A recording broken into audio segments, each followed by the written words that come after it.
You're welcome. Kindly subscribe to YouTube channel and follow on Facebook page at Dr. Zabby's Talk Show. Mo kí gbogbo wa nílé lóko lẹ́yìn odi mo kí wá ipa gbogbo ọjọ́ ṣeré mo kí ẹ̀yin ìyá mo kí ẹ̀yin bàbá mo kí ẹ̀gbọ́n mo kí àbúrò èmi ọmọ yín olólùfẹ́ yín ayé ọpẹ́ yọ ṣe ọlọ́dọ̀ tí náà ní agbára lọ́wọ́ Ọlọ́run ayé ọpẹ́ máa yọ fún wa lórí ọmọ lórí ìdáwọ́lé wa òun là ayé ọpẹ́ ló máa fi máa yọ èwo ni oníkájọ gbé yẹ̀wò lọ́jọ́ títí òní gẹ́gẹ́ bí a ṣe máa ń ṣe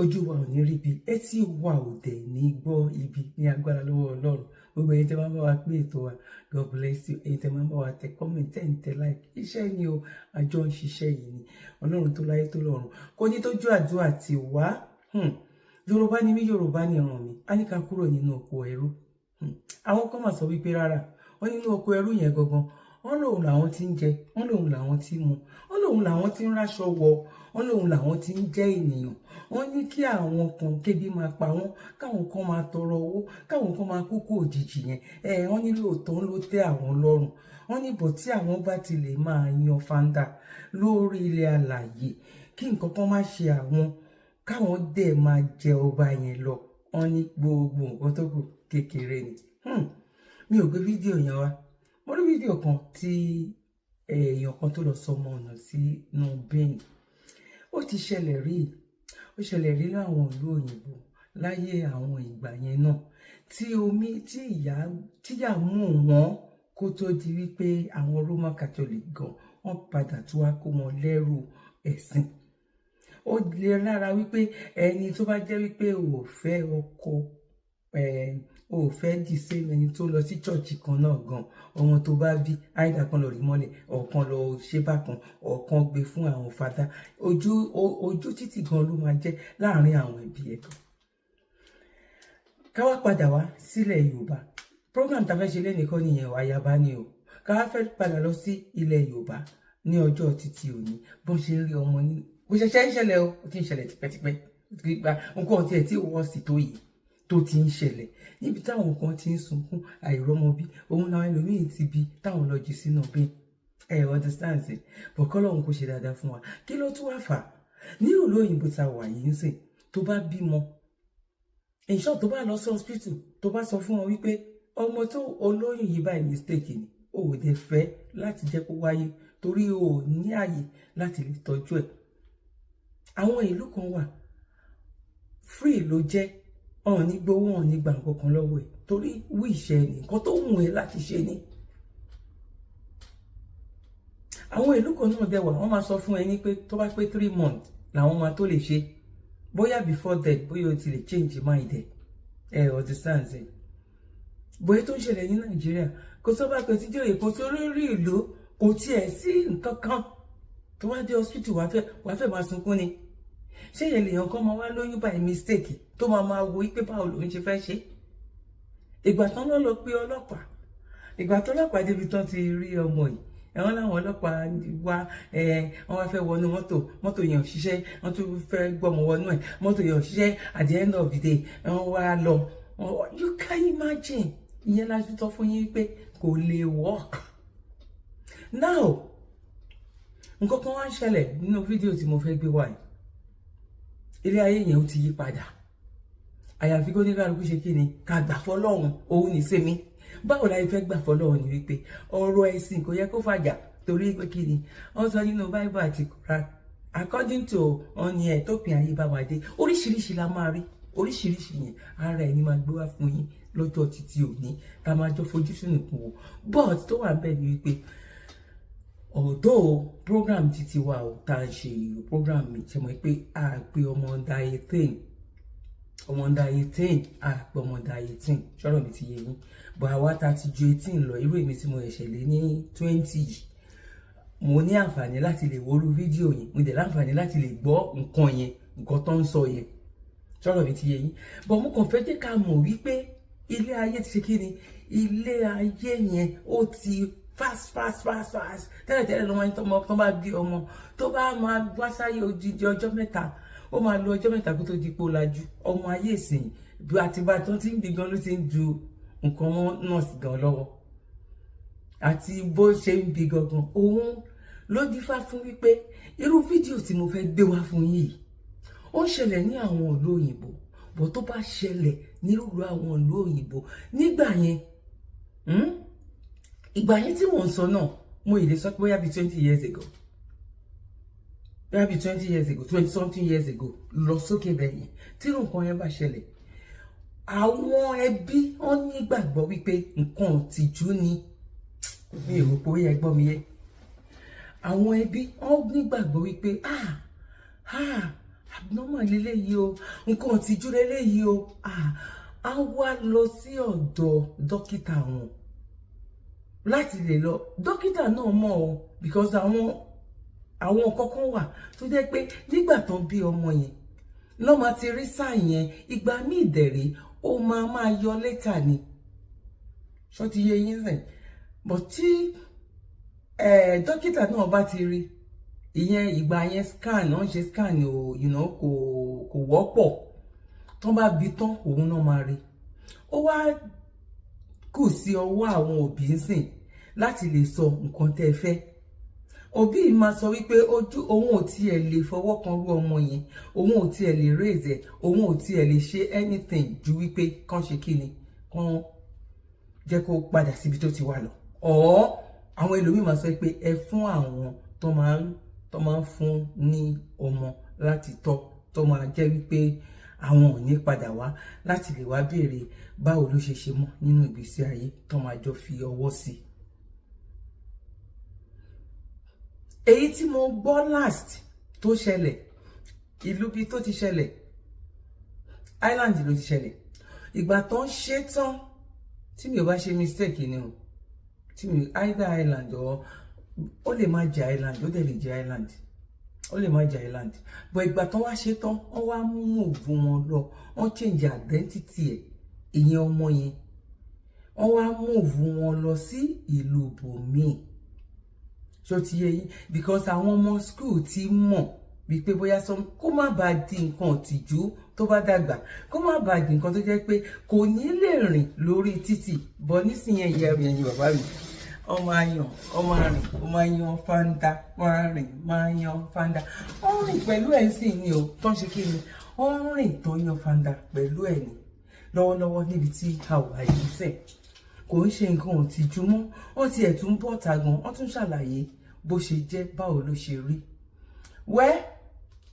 èmi ní kájọ wò ó ni so that ẹ̀yin lè fi kọ́mẹ̀ntì ti yín sílẹ̀ àwọn ìrírí tèmi lèmi ti kọ́kọ́ sọ yẹn àti àwọn nǹkan tó ń ṣẹlẹ̀ ń sìn tó jẹ́ wípé ojú ayélujára gan òun náà ti wá jókòó sí wípé òun lélẹ́yìí o báyìí ló ṣe rí o báyìí ló ṣe rí o tẹ́lẹ̀ ìbá ṣe báyìí tẹ́lẹ̀ ìbá ṣe báyìí bọ̀ ẹ máa mújú ajé kò ní sọ màá gbé débẹ̀ fún yín a máa jọ fi ojú a máa jọ fi wò bẹ́ẹ̀ náà lè lẹ́yà kú oríire tí bàbá wa Bọ́lá Ahmed Tinubu àti àwọn tìdílé wọn ṣe ti gbọ́ tàbí ẹ ti gbọ́ ẹ bá níbi mo sọ fún yín ṣe ẹ gbọ́ tàbí ẹ ti gbọ́ táwọn bàbá wa Bọ́lá Ahmed Tinubu àti àwọn ìdílé wọn a máa kú oríire o oríire ńlá lélẹ́yìí o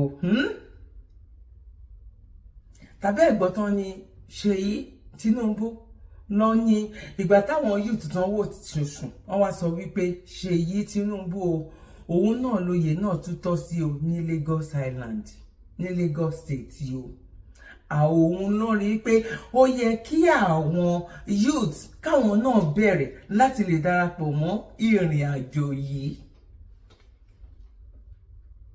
àwọn Nàìjíríà dà àwọn wọn Nàìjíríà dà ẹ jẹ́ kí bàbá wa ṣe Yorùbá ní kẹ́gbẹ́ fún Yorùbá ní àwọn ọ̀tá Yorùbá àwọn ọ̀tá Ọlọ́run àwọn ọ̀tá kìíní kan eléyìí ló ń pè fọ kó bọ́ nẹ́ṣọ́ lọ́kì ṣé mọ̀ pé irú eléyìí ò ṣẹlẹ̀ rí àfíndẹ́rù bọ́ lọ́rọ̀ ni àwọn náà mọ̀ bẹ́ẹ̀ ó dẹ̀ di dandan bọ́n máa ṣe nìyẹn bọ́n máa ṣiṣẹ́ nìyẹn kò lè yí padà torí wọ́n mọ̀ wípé ẹ̀yin ọmọ Yorùbá Babangida ó ti sọ̀rọ̀ wa ìpè tó bá jẹ́ àwọn Yorùbá ló ń pariwo ẹ lọ sùn jàre ẹ padà kẹ́ lọ sùn kẹ́ lọ máa jẹun ayọ̀ ó ti mọ̀ wípé àwọn ọmọ Yorùbá ẹnu wa oko àwọn ọmọ Yorùbá ẹnu wa oko ẹnu ọmọ Yorùbá oko ọ̀tẹ̀ tẹ̀mbẹ̀lẹ̀kún ó dẹ̀ ń bá wa káàkiri ni. Mo máa wá ń dàrò nígbà kan tí n bá jókòó, kò ṣe ní mo mí ní pé lẹ́ẹ̀kọ̀ọ̀kan mo máa ń dàrò wípé irú Ọlọ́run wo ló dá ìran dúdú ni everywhere. Tó bá rí dúdú tó wà ní London kò fẹ́ bá dúdú tó wá láti Africa ṣe. Tó bá rí dúdú America, àwọn go fẹ́ bá dúdú tó wá láti Africa ṣe. Àwọn believe pa wọn superior jù wọn lọ. Àwọn believe wípé ilẹ̀ pátápátá náà wà ní. A lè fọwọ́sowọ́pọ̀. Mo rí wípé nínú ìṣẹ̀dá nínú omi ara wa. Tó bá kó gbogbo dúdú àgbáyé sílẹ̀ tó lè bára wọn ṣe, bóyá wọ́n lè tó 10%. Ìbá tó wá gba 10% nínú 100, ẹ jọ̀ọ́ ẹ bá mi type sínú comment section. Ṣó pass ni tàbó fail? Ṣó pass ni tàbó fail? Ìyá mi, bàbá mi, ẹ̀gbọ́n mi àti àbúrò mi. Wọ́n ní Ṣèyí Tinubu, wọ́n lòun lóye náà kàn. Pẹ̀lú gbogbo nǹkan táwọn people yìí tó ń ṣe. Pẹ̀lú gbogbo bá ṣe sọ wípé àwọn people yìí ọ̀n ní nǹkan kan tó fẹ́ wá fún Nàìjíríà. Ó ti ṣẹlẹ̀ ní àwọn Gambia, àwọn ìlú kan tó jẹ́ pé tó bá joyè, oyè ní ìkan ti doyè ìdílé, á tún wá gbé fún àwọn ọmọ wọn náà máa continue. Tẹ́ bá rántí gan nígbà tó ń kó tó kú gan, níyàwó ẹ̀ gan ló ti ń wo báwo ló ṣe máa débẹ̀. Òun ni ọ̀rọ̀ ti Nàìjíríà ń sìn.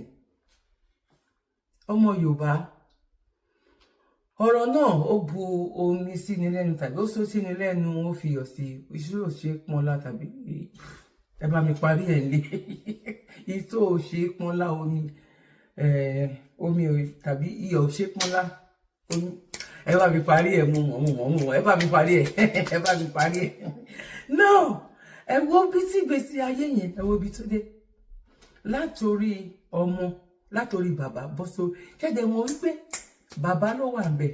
Ìgbà tí bàbá kúrò ńbẹ̀, ó fi ìyàwó sí. Nígbà tí ìyàwó kúrò ńbẹ̀, wọ́n wá fa ìyàwó àti ọkọ wọn fi síbẹ̀. Nísìnyí wọ́n ti mú ọmọ sí. Tó bá yá sí ọmọ máa wò fún Nàìjíríà how market.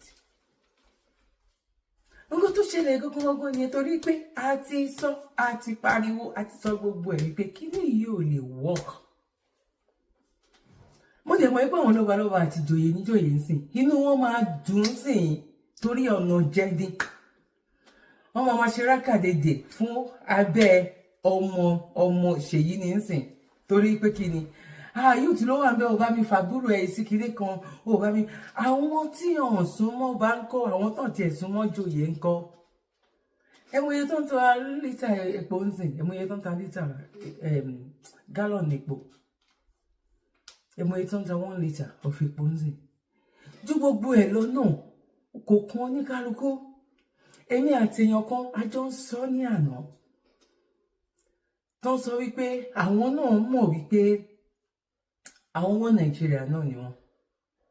A jọ ń sọ wípé àwọn ní gbogbo ayé ni nǹkan tí wọ́n UK, America, kíní kan tó bá lọ sí market tẹ́lẹ̀ tó bá mú £100 lọ inú kíní ẹ̀ máa kún ní bọ̀ nísìnyí. Ó tọ́ ni mo wá ń béèrè lọ́wọ́ wọn pé àti wọ́n wá ní nǹkan tí àwọn ń sọ nìyẹn pẹ̀lú Nàìjíríà. Wọ́n kí ló fa ti Nàìjà? Kí ló fa ti Nàìjíríà o? Nǹkan tó tún fa ti Nàìjíríà náà máa tún gbé wá o, máa wà nínú fídíò yìí o. Ẹ ṣe cup of tea kẹ́ wá nǹkan fìdílé o. Gbogbo irọ́ tó ń pa, gbogbo fake news tó máa ń sọ, fake news tó máa ń wá ń sọ níta. Gbogbo ṣe ń sọ òun làṣírí wọn tú. Kò lọ síbi kankan. Ara àrokùn ara ọ̀rá adìẹ. Ìlú òyìnbó ò ṣe gbé, Nàìjíríà ò ṣe bínú lọ. Ilé ayé ò ṣe gbé, ọ̀run ò ṣe bínú lọ. Àti ẹ̀gbọ́n fẹ́ni tó wà nílùú òyìnbó, but still yet ìyá mi, bàbá mi, ẹ̀gbọ́n mi àtàbúrò mi àtẹ̀yìn ẹlẹgbẹ́ mi. Àwọn kan wà ní ìlú òyìnbó tó jẹ́ pé tó bá jí ní àràárọ̀ èpè ńláńlá náà fi ránṣẹ́ sí orílẹ̀-èdè yẹn pé pẹ̀lú gbogbo nǹkan ọrọ̀ ajé ta ní tẹ̀yìn pípò yìí tẹ̀dẹ̀ nínú owó yìí bí ò ṣe tọ́ táwọn fi wá ń dààmú káàkiri báyìí.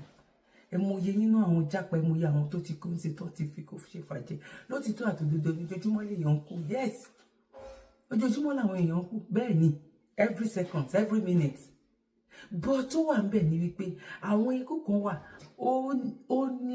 èèyàn lè reverse ẹ̀, àwọn ikú kan wà èèyàn lè adjust ẹ̀. Ẹlòmíì wà nǹkan tó wà ní ara ẹ̀ kó tó kúrò ní Nàìjíríà òun ló lọ lọ́hùn yẹn, bọ́ ó bìí pé tó ń bá ti dé lóyìnbó bá ìrọ̀rùn ló bá dé wí ara ti jẹ́ pé ó ṣẹ̀ṣẹ̀ bẹ̀rẹ̀ ni. Ìyà tó jẹ ní Nàìjíríà gan kéré ni. Fídíò kan wà tọmọbìnrin kan ń ṣiṣẹ́ ní fàtí ó sun ẹkún yẹn bí omi ojú ẹ̀ bí kò ṣerú ẹ̀ rí, kò ṣerú ẹ̀ rí. Wọ́n ti parọ́ fún, ó ti rí àwọn tó jẹ́ pé tán bá àǹtí mi mo ní ìdí 100,000 ti sẹ́ǹdẹ̀ sí, mo ní ìdí 500,000 ọmọ mi fẹ́ ṣe kiri kan ti sẹ́ǹdẹ̀ sí. Nígbà tó ń wá dé ó sun ẹkún. Tí bá lè rí yọ bóyá mo lè gbé wọnú program yìí, bóyá mo lè gbé wọnú ẹ̀ kẹ́ wá wò ó pẹ̀lú ọ̀rọ̀ epo àti owó tán lọ yá.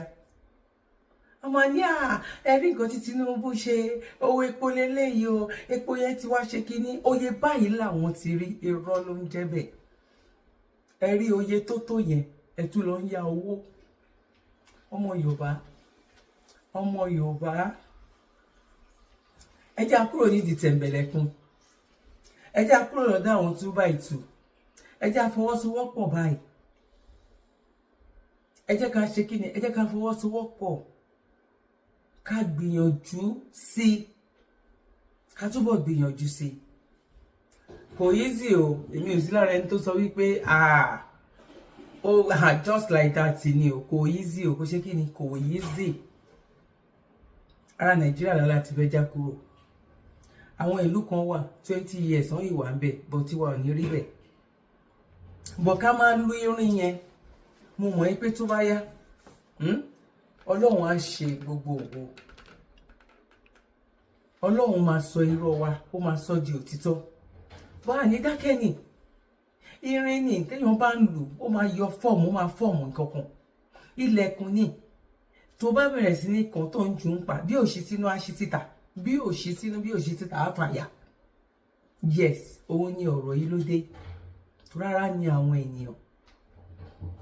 Ọ̀rọ̀ ti Ṣèyí Tinubu àti tọmọbìnrin tí mo sọ yìí, bóyá ọmọbìnrin ni màá pè mí tiẹ̀ mọ̀ nǹkan tí màá pè. Bọ̀ fídíò náà a máa jọ fojú rí ni. Mo sọ fún yín wípé under 18 àpò under 18 nínú ẹ̀. So many people have been asking me question if I want to urinate, is it the male that I used to urinate or the female one? So I want to tell you guys that if I want to urinate, I just urinate through anyone. Yeah, I can urinate through anyone, depending on the one the urinate is coming out from. Yes, depending on the one the urinate is coming out from, I can use anyone to urinate. If I am pressed, I always feel the sign if it's coming from this or coming from that one. So I go to the one that is coming from. If it is a female one that is coming out from, I go and use myself as a female. If it's the male one that is coming out from, then I go and use myself as a male. So I hope I answer your question clearly, because this question have been all over my comment section. I can't even, if you want to urinate, how can you urinate? If you want to do this, how can you do this? So this is it. Hope you know that now I can use any one of them, both of them, to urinate, guys. We are all adults, we are all mature, so I don't have to hide anything for you guys. I have already come out to talk about me, so let me just finish it. Yes. I don't know why Nigerians are the easiest people to deceive. In as much as I understand that the most intelligent brains on earth are Nigerians, you all will also agree with me that the most gullible and dumbest of creatures can also be found in Nigerians. Yes, now, how can Nigerians be this fooled over and over and again, and yet every time you are told the same lie they've told you in the past, you celebrate it? On what ground? What news is this one that is making the rounds? People are jubilating, celebrating that Port Harcourt Refinery has commenced operation. I don't get it. I've seen one or two persons over the medias few days now celebrating, giving credit to Bola Ahmed Tinubu that the haters will not appreciate that. Port Harcourt Refinery begins operation. Is that a news? Did that start today? Port Harcourt Refinery has continuously begins operation since 2015. In case you forgot, let me show you this. Fuel importation to reduce as Port Harcourt refineries, Port Harcourt and Warri refineries begins operation. This was announced on September 2nd, 2015, shortly after Muhammadu Buhari took charge of affairs. And it was an applaud. People were applauding, say, yes, the Messiah is here. We said it. Just barely few months into power, one refinery has commenced operation. And I said then, I told people then, if that refinery commenced operation by September, whereas Buhari just took power in May, please give the credit to Jonathan. Maybe he has almost finished the job. Little did I know that it was all lies then. That refinery never worked. Then again, we were told that the Port Harcourt and Warri refineries have resumed production of fuel. This was said by Kachuku, and he made this announcement on April 25th, 2016. As I'm saying it, I'm displaying it. I guess you are seeing it on the screen. Odalo is not the one cooking the story. And then again, in 2023, by 21st of December, we were told that Port Harcourt Refinery recommences operation after years of shutdown. This was also celebrated again. This was in December 2023. Then come March 2024, on the 15th of March, this very year, we were told again that 450,000 barrels of crude has been supplied to the Port Harcourt Refinery, and the operations will begin in April. This announcement was made on the 15th of March 2024. Now, in November 2024, people are celebrating, having been told that the Port Harcourt Refinery has resumed again. Because it's a refinery that keep resuming. See, Nigerians, when we go wise, as far as Odalo is concerned, Nigerians will believe, Nigerians will know when any refinery in Nigeria commence operation depending on the price of petrol pump price. The petroleum pump price should tell Nigerians if refinery in Nigeria has resumed operation. Call it the Port Harcourt Refinery, call it the Warri Refinery, call it the Dangote Refinery. As much as the pump price is very high, no refinery in Nigeria is functioning. Because their reasons is that cost of importation, dollar exchange, forex rate, landing cost and all of that is the reason why we are buying fuel more expensive. So if fuel is being produced locally by any of this refinery, the pump price should indicate that. Only then can Nigerians say, okay, we are now producing fuel. Not this nonsense they tell you every now and then. They just tell you on the news and you celebrate, and a few days later, it's being swept away and nobody goes back to say, we were told last week that this refinery is working and we are not getting the effect. Nigerians don't know how to ask questions. You don't even remember what they've told you yesterday. Is it not recently I read that the federal government of Nigeria said they've saved over 20 trillion naira from subsidy? I mean $20 billion. Over $20 billion from subsidy. The same government that is currently out to get a loan of $2.2 billion out there. And nobody is asking questions. See, the worst thing you can ever do to yourself as a Nigerian is to take what your government says seriously. Yes, now, with all the evidence I have in my disposal, I stand to be corrected. They lie a lot. They don't tell the citizens what is true. Everything they tell you is always the opposite of reality. And for you that are celebrating, thinking that Tinubu have come to disappoint those that believe he will fail, I laugh at you. We did not wish Tinubu to fail, because if Nigeria fail, we suffer it. But we know he cannot pass. See, you don't give what you don't have. From the smell of mess, we know how the shit go be. During his campaign, it was written all over him that this man have nothing to offer. So that's why when they bring out news like this, his supporters project it and want it to fly. Is it the news we want to see or the effect? Nigerians want to see the effect, not the news. Enough of this news. Bẹ́ẹ̀ náà ni ọ̀rọ̀ epo tó ń bá wa sọ wípé àwọn ti ta oye báyìí, àwọn gbogbo ẹ̀ ló wà ń bí báyìí. Èmi kàn ní kémi sọ díẹ̀ ni o nínú ọ̀rọ̀ yìí. Mo mọ̀ wípé ẹnu ọlọ́rọ̀ òun náà ti ń gbọ́. Ṣèyí Tinubu sẹ̀ kò ń ṣe wípé ẹ máa gbọ́ lẹ́nu bóyá Dr. Bati ni or bóyá Oseni ló sọ wípé nǹkan tí wọ́n ti sọ yẹn ó ti sọ ni tó ti sọ bẹ́ẹ̀ yẹn tó ti gbé jáde yẹn tó rán mọ̀ wípé kò sí nǹkan kan tí àwọn aráàlú lè ṣe. Nǹkan tí aráàlú lè ṣe kò sí torí pé iṣẹ́ yẹn tán parí yẹn gan ó wà níbà ẹ̀ máa gbé wá. Wọ́n ti parí gbogbo iṣẹ́ yẹn. Àwọn tí làákàyè wọn ò bá ìtì wá kú, àwọn ló níye wọn máa sọ. Ṣe rí àwọn tí iṣẹ́ tán parí yìí, àwọn iṣẹ́ tán parí yìí, àwọn tí wọ́n ti ìran wọn tínú wọn tán ti kó sínú ẹ̀, ó máa pẹ́ o. Ó máa ṣe kí ni? Ó máa pẹ́ kó tó di wípé iye wọn sọ torí pé kò ń ṣe àwọn náà. Ẹ máa rí wípé bó ṣe le tó yìí náà làwọn kan máa jó káàkiri. Wọ́n rí ijó yẹn jó fún ṣe Sunday Igboho. Pé ọmọkùnrin yìí òótọ́ ló ń sọ ẹjẹ́ ayabọ́ta àsìkò yẹn tiẹ̀ tí wàá tó òótọ́ ní Igboho ń sọ àsìkò yẹn ti wá tó káwọn ọba kan wá parapọ̀ wípé ìjọba ọba ó yẹ ká parapọ̀. Ìdílé ẹyọ kan ṣo ló má dẹ̀ dàbí wípé ó fẹ́ máa rúùlù òwà báyìí sìn. Abẹ́ ẹ̀dẹ̀ la fẹ́ wà, abẹ́ ẹ̀dẹ̀ ló máa kó wa sí. Ìyẹn ni mo sọ fún yín pé àwa Yorùbá a níṣẹ́ rẹpẹtẹ láti ṣe.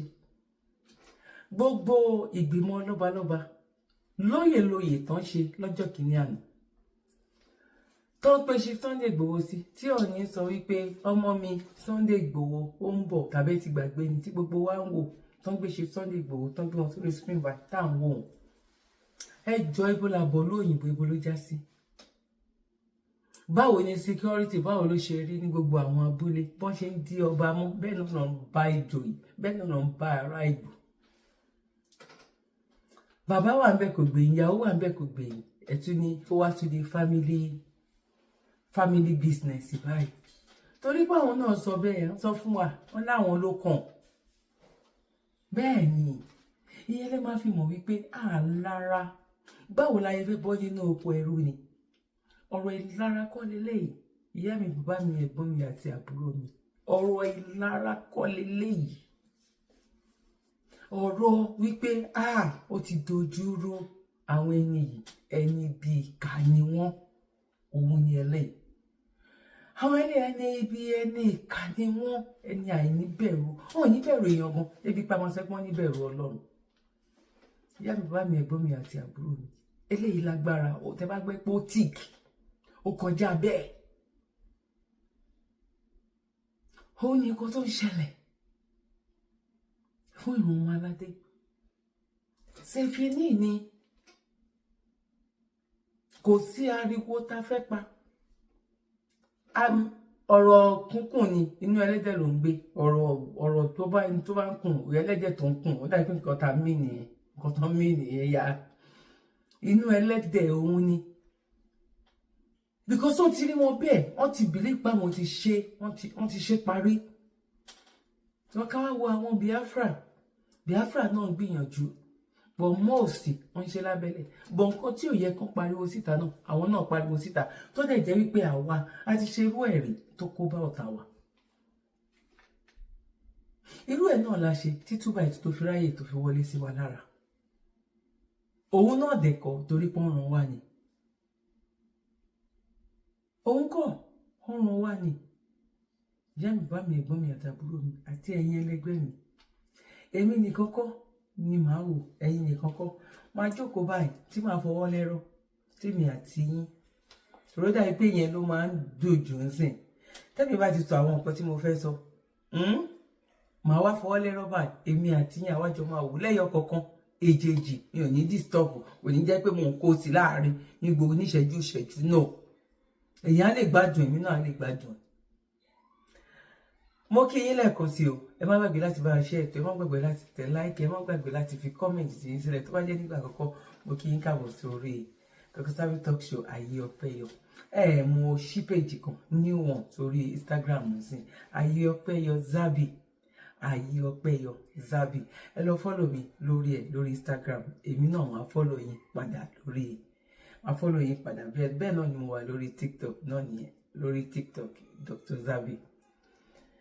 Now kò ní sú wa kò ní rẹ̀ wa o ojú òní tiwa ọ̀rọ̀ wa ò ní dojúrú. God bless you. Ẹ máa bá mi ká lọ kájọ lọ fojú ajé kájọ máa wò lọ báyìí ká máa wo bó ṣe rí kẹ́yìn náà lè máa táìpù bó ṣe rí lọ́dọ̀ títí yín torí mi ò lè sọ gbogbo ẹ̀ tán mélòó ni mi mélòó lára mi. Another story that has been trending is the endorsement of President Bola Ahmed Tinubu's son, Sheyi Tinubu, as the next governor of Lagos State by the coalition of Nigerian youth leaders, a group representing youth organizations across Nigeria's 6 geopolitical zones. The group highlighted Sheyi Tinubu's potential to build on the foundation laid by his father, President Bola Ahmed Tinubu, during his tenure as Lagos State governor. They praised Tinubu's transformational leadership, which elevated Lagos to the center of excellence, and expressed confidence that Sheyi would surpass his father's achievements if elected. Dr. Abati, it's great. This statement was issued on Tuesday. Quickly, I'll try to be brief because we don't have time. Yeah. Well, I mean, the youths of Nigeria, they say they are a coalition. Well, they say they have a stake in who becomes next governor of Lagos. Let those youths be reminded that these are the same youths who have been told that if they came from anywhere outside Lagos State, if they don't do what the people of Lagos want, they can jump into the lagoon. So, but I don't know what gives them the confidence. Their premises are also suspicious. They are saying that because President Tinubu did well as governor of Lagos, his son too will do well. Well, is it by osmosis that you acquire leadership qualities? That looks very strange to me. They say that it is a time for a young person to be governor of Lagos State. Young people have always been governor of Lagos. Governor Tinubu, as he then was a young man. How old was Babatunde Raji Fashola when he was governor? How old was Ambode? How old is Sanwo-Olu that is there? He's still a young man. He's not even 60 yet.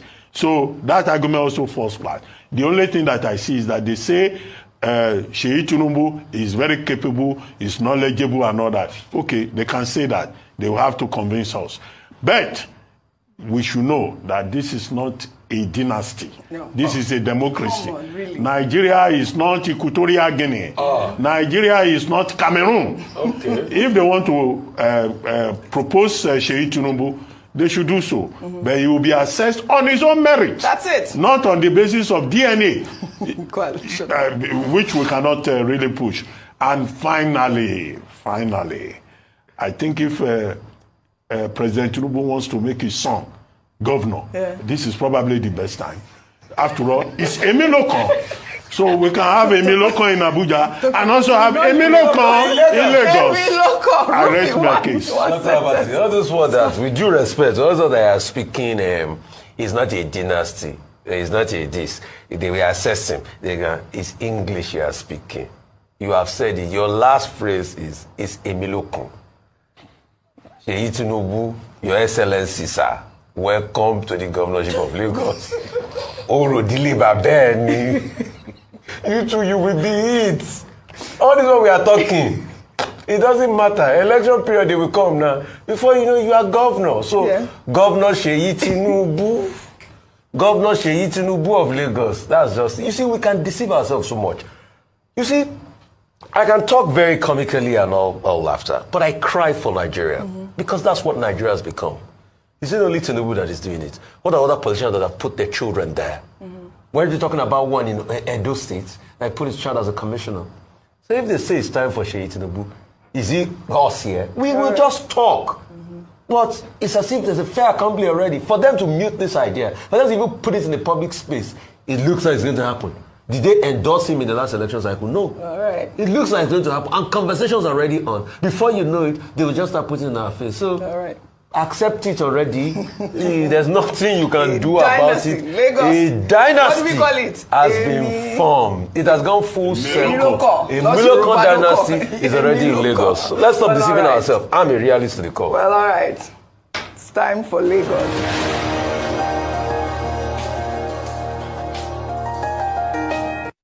Kò ní sú wa, kò ní rẹ̀ wa o, ojú òní tiwa, ọ̀rọ̀ wa ò ní dojúrú. God bless you. Ẹ máa bá mi ká lọ, kájọ lọ fojú ajé, kájọ máa wò lọ báyìí, ká máa wo bó ṣe rí, kẹ́yìn náà lè máa táìpù bó ṣe rí lọ́dọ̀ títí yín. Torí mi ò lè sọ gbogbo ẹ̀ tán, mélòó ni mi, mélòó lára mi. Ìgbà tí mo débí láàárọ̀, ẹ mẹ́nubà ọ̀rọ̀ kan nípa àwọn olóṣèlú wa pẹ̀lú ìrẹsì, ẹ̀wà àti owó tí wọ́n máa ń pín lásìkò polongo ògbò. Ẹni ìdí tí ẹni fi máa ń fẹ́ kú sọ́dọ̀ wọn ni pé àṣírí kan wà lára àwọn nǹkan tá ń pín yẹn. Mo fẹ́ kẹ́ bá mi bẹ̀rẹ̀ yẹn sọ. Ọwọ́ tẹ́ mọ́ àwọn ẹlẹ́sìn gan. Tẹ́ bá ń gbọ́ mo fẹ́ fún yín lómi lọ́fẹ̀ẹ́, mo fẹ́ fún yín lóògùn kan lọ́fẹ̀ẹ́, ọ̀fẹ́ lè yí nǹkan kan ní bẹ́ńdì ẹ̀. Wọ́n ń pe nǹkan tẹ̀dí mọ́lẹ̀, èyí tí wọ́n fi tẹ̀dí àlejò mọ́lẹ̀ kò ní lè fi bẹ́ẹ̀lẹ̀ mọ́. Gbogbo àwọn olóṣèlú wọ́n ń ṣe lọ́dọ̀ tí a rí. Nígbà ojú gbọ́n táwọn èèyàn gbọ́n táwọn kọ̀ọ̀kan tá fi mọ̀ àwọn kan lójú wọn là níjọ́ iyọ̀ ni wọ́n pín. Àwọn rò pé wọ́n ń pa wọ́n lé ní iyọ̀ sì níyì. Iyọ̀ tí wọ́n ti tẹ́ńbẹ́ sí rà báwọn ṣe àfààní náà ṣe sí ni bí wọ́n sì lè pa àwọn babaláwo wa náà tí wọ́n ti bá wọn gbáyẹ̀ sí tí wọ́n ti ṣe gbẹ tí wọ́n bá ti pín lọ. Kò sí ọ̀rọ̀ tẹ́ lè sọ bí wọ́n fankunlé mú báyìí góòlù ni wọ́n pè. Wọn ò sì ní fi bẹ́ẹ̀lẹ̀.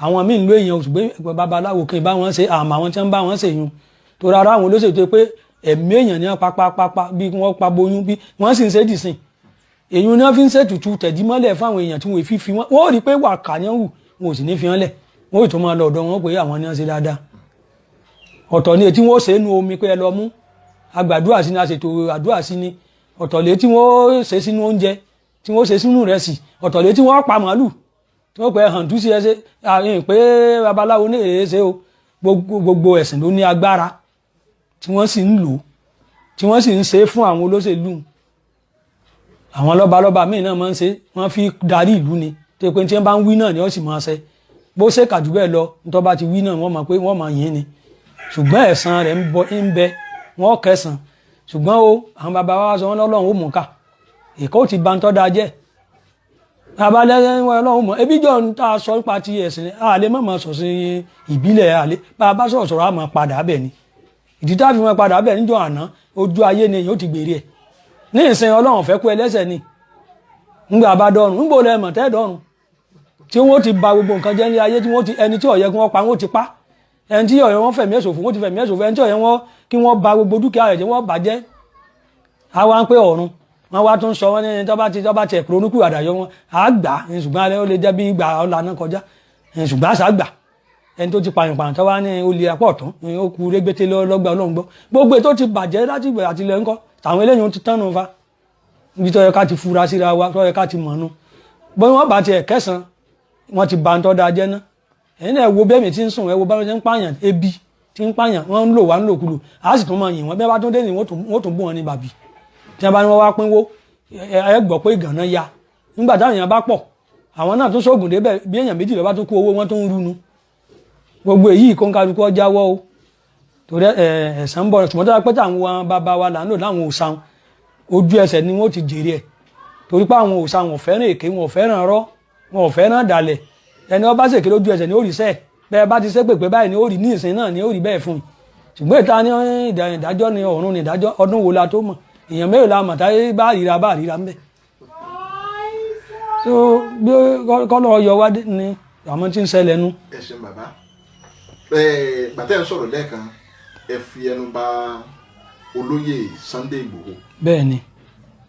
gẹ́gẹ́ bí ọmọ Yorùbá olóyè Sunday Igboho ó jọ̀wọ́ ara rẹ̀ lẹ̀ ó sì ṣe bí akọni. bẹ́ẹ̀ni. ó ní kì í ṣe lójú ayé òun ìyà ó jẹ ìran Yorùbá. ó sì ti gbé ìgbésẹ̀ akọni tó lágbára gan. bẹ́ẹ̀ni. ṣùgbọ́n ọ̀rọ̀ Yorùbá kan wọ́n máa ń sọ pé bá a bá mẹ́yìn sọ́wọ́ ọ̀tún tá a mẹ́yìn sọ́wọ́ òsì tá a wá kọ́ méjèèjì sẹ́yìn tá a tún dijú tá a wá fẹ̀yìn rẹ̀ láti Ọ̀yọ́ tá a lọ sí ìlú sẹ́yìn ẹni tí ò níyin ni ò níyin ni pẹ̀lú gbogbo ìgbìyànjú olóyè Sunday Igboho àwọn kan sì wà tá ń pẹ̀ gan rẹ̀ ṣé ẹ rò wípé ara ìpè àwùlẹ̀ náà ni. àlepépè alẹ̀ ni àlepé nǹkan àti sọ àsọtúnsọ náà láfẹ̀ẹ́ mọ́ sọ lóòótọ́ ní ká má gba ó là ní gbára wa gbọ́ ká sì mọ́ fura síra wa ṣùgbọ́n ìpè nìkan náà kọ́ mo ti sọ pé nínú ìwà ẹ̀dá ọmọ èèyàn a dá àǹkankan mọ́ ọmọ nìyàn tá a fi yàtọ̀ sáwọn ewúrẹ́ àwọn ẹranko tọ́lọ́ndá àtàyẹ àti àwọn ẹbí ẹja ní omi ẹni pé àwa ń hùwà láàrin àwọn tẹ̀yìn náà lè máa ṣe tó dé wọ́n yéra wọn ṣùgbọ́n àwa ń hu àwọn ọ̀wà oríṣiríṣi wà ló sì kan ọwọ́ ọmọ ẹ̀dá sẹ́ẹ̀rí ń pa ojú kòkòrò àti ọrọ̀ ajé iná ń ba àwùjọ jẹ́ gbogbo àwọn tí wọ́n mọ̀ pé mo sọ́dọ̀ kan àwọn tí wọ́n mọ̀ pé àṣírí àwọn ó tú àwọn ò ní róúnjẹ jẹ mọ́ ni wọ́n ń tako irú Sunday Igboho kìí ṣe èpè náà ní ń jà bí ẹ wo Fágúnwà àbáyẹn gbọ̀n nígbà tí wọ́n lọ òkè láńgbòdo ẹ wo ìgbà tí wọ́n ń lọ tí bàbá àgbà kan yọ sí wọn ó ní ẹ̀yin ọmọ lílọ lẹ́ ń lọ yìí ẹ má ṣe kórìíra ara yín ó ní ẹ ṣera yín lọ́kàn ọ sọ oríṣiríṣi kan fún wọn oúnjẹ bá dán ó lẹ́yìn ó rí gbogbo nǹkan gbà nígbà wọn ń lọ ẹwọ oríṣiríṣi ìṣòro tí wọ́n bá pàdé èwo ni wọn ọ̀sẹ́ nígbà wọn ṣera wọn lọ́kàn tí mọ̀ wọn ṣọ̀kan ṣùgbọ́n kẹsẹ́jẹ́ ti dọ̀ǹtán ìlú èbó ló fi ṣe pé bá a ṣe ń lọ bá a ṣe gbòmìnira bá a ṣe rí epo ìdọ́dọ́gbọ́n pòwe láàrin o nígbà wọn dọ́dọ̀ bàbá onúgbà tán sẹ́yìn pé ó padà fún wọn ní nǹkan pẹ́ fọ́ba yín ó gbé góòlù fún ó gbé èyí ọ̀nà ọrọ̀ ajé gbogbo àwọn tó lè mówó wá nígbà wọn gbà tán èdè dàrú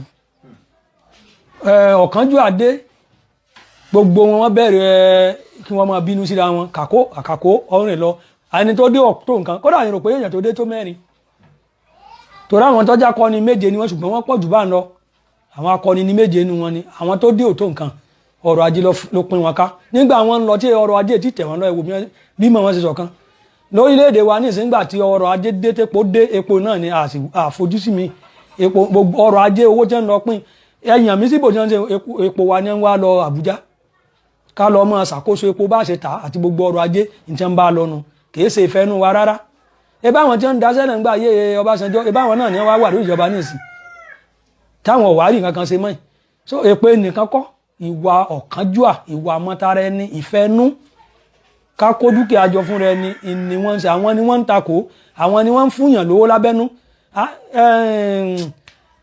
Karimas òun náà ó ṣe kinní kan níbi tíọ́rì rẹ̀ tó sociology marxist theory ó ya níbi tó fi sọ nípa capitalism and socialism tó ṣe ìjọba olókoòwò aládàáńlá táwọn pè ní capitalist àti ti socialism ó ya àwòrán kan ó ṣe bí òdo bí sákù ó wá fi abala kan hàn tọrọ akéré ó fi abala kan hàn tó tóbi bàǹbà ó fi abala kan hàn tí kò tóbi tán kò sì kéré ó wá sọ bí pé èyí tó kéré wọn làwọn olówó ó ní ètò tóbi àwọn mẹ̀kúnnù ni ó lè tọrọ tóbi díẹ̀ òun ni àwọn kọ̀làkọ̀ságbé bẹ̀lẹ́ ti máa rán tọrọ kàwé díẹ̀ àwọn tí ó kàwé náà ṣùgbọ́n Ọlọ́run dá wọn lọ́lá nẹ́nu iṣẹ́ wọn ojú wọn sì là díẹ̀ àwọn nu ṣe wá rí àwọn olówó àwọn ni wọ́n ń ṣètò ọrọ̀ ajé àwọn ni wọ́n wà ní kápá àwọn ni wọ́n ń ṣèjọba là ń lò Nàìjíríà àkàn pé kínní ni capitalism là ń lò Nàìjíríà ìjọba olókoòwò aládàáńlá là ń lò ó wá ní àwọn wọn wà máa yan àwọn èèyàn jẹ àwọn ni wọ́n gàbálẹ̀ ọrọ̀ ajé ó wá sọ yí pé tí àwọn tó wá ṣe kọ̀làkọ̀ságbé àwọn sì rí náà rí wọn tó pé Ọlọ́run pé káwọn kàwé díẹ̀ wọ́n ojú wọn là wọ́n wá fẹ́ gba àwọn mẹ̀kúnnù lọ́wọ́ àwọn arẹnijẹun ṣùgbọ́n kẹ́sẹ́ tí àwọn arẹnijẹun bá ti rí pé àwọn eléyìí fẹ́ gbà wọ́n wá fún àwọn olówó wọn wá fún àwọn tó pọ̀ lówó pé kí wọ́n gbógun tàwọn tó fẹ́ ràn wọ́n lọ́wọ́ bí wọ́n ṣe gbógun tàwọn tó fẹ́ ràn wọ́n àwọn tí ó yọ wọ́n nú oko àwọn tẹ̀kú ń jẹ wọ́n mú àbáṣe pé ìjọba ọ̀dà bí bá ń gbowó ìbá tó bá lọ tí bá ń ṣiṣẹ́ ìjọba yóò gbowó oṣù ìbẹ́ lómi tó wà ní ipò bí lẹ́tọ́rà wọ́n sanwó oṣù wọn ṣùgbọ́n tí a bá wò pé ẹ̀yin tẹ̀ ń roko tẹ́ fẹ́ kú yìí ó yẹ kẹ́ ẹ gbọ́n ẹ tó ronú àwọn olówó ní tí wọ́n bá ti ọ̀nà kìíní sẹ́nẹ̀tì wọn dé tàbí àwọn ọ̀nàrẹ́bù ni tí wọ́n tàbí jáde tí wọ́n bá ti fún ọ ní ìgò ọtí kan tí wọ́n fún wọn 5,000 àwọn tó fẹ́ gbà wọn tó lọ gbógun tì irú rẹ̀ ní Sunday Igboho àwọn olórí ni wọ́n ń gbowó fún àwọn tí pé àwọn ò lè dá inú wọn ò lè rọjọ́ wájú tí wọ́n lọ takò ìdí inú tẹ́ fi rí pé wọ́n jẹ́ tí mazis tó sọ ní ìṣẹ̀lẹ̀ Next level ní tọ̀tẹ̀ yìí tí Yorùbá Nation Youth pẹ̀lú àjọṣepọ̀ Yorùbá World Media ọmọ yẹn nàná fáyé lórí ọ̀rọ̀ òmìnira ilẹ̀ Yorùbá.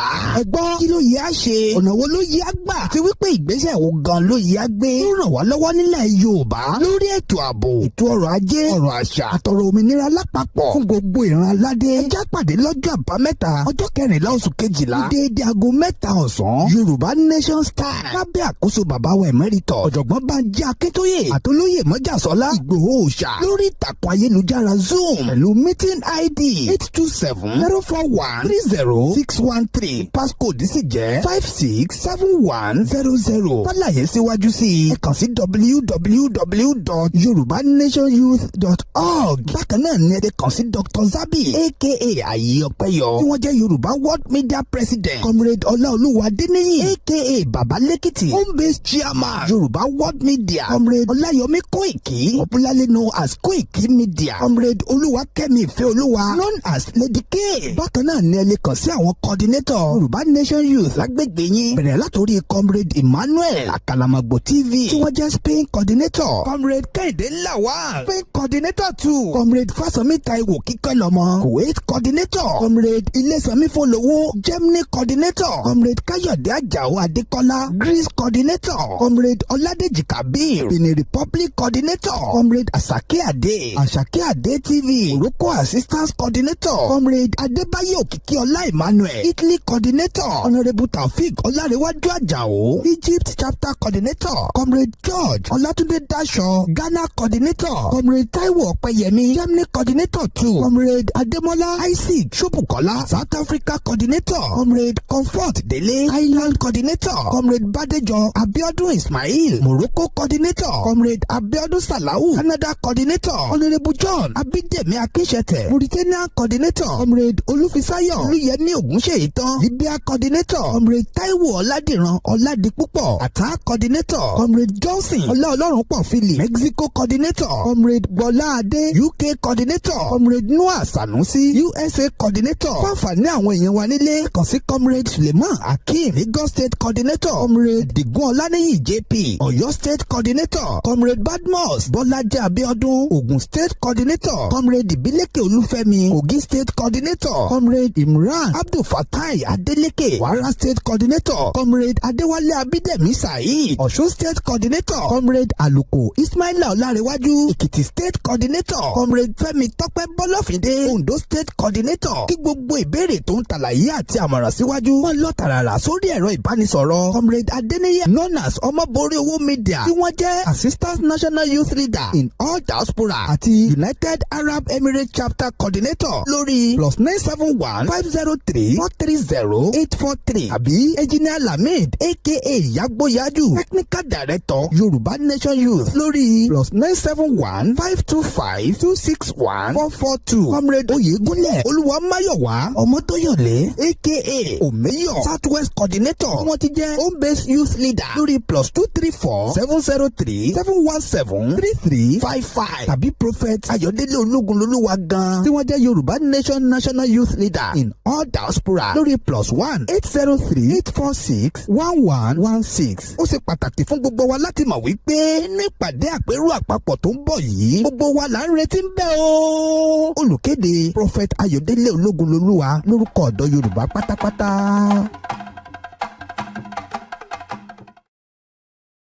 You're welcome. Kindly subscribe to YouTube channel and follow on Facebook page at Dr. Zabi's Talk Show.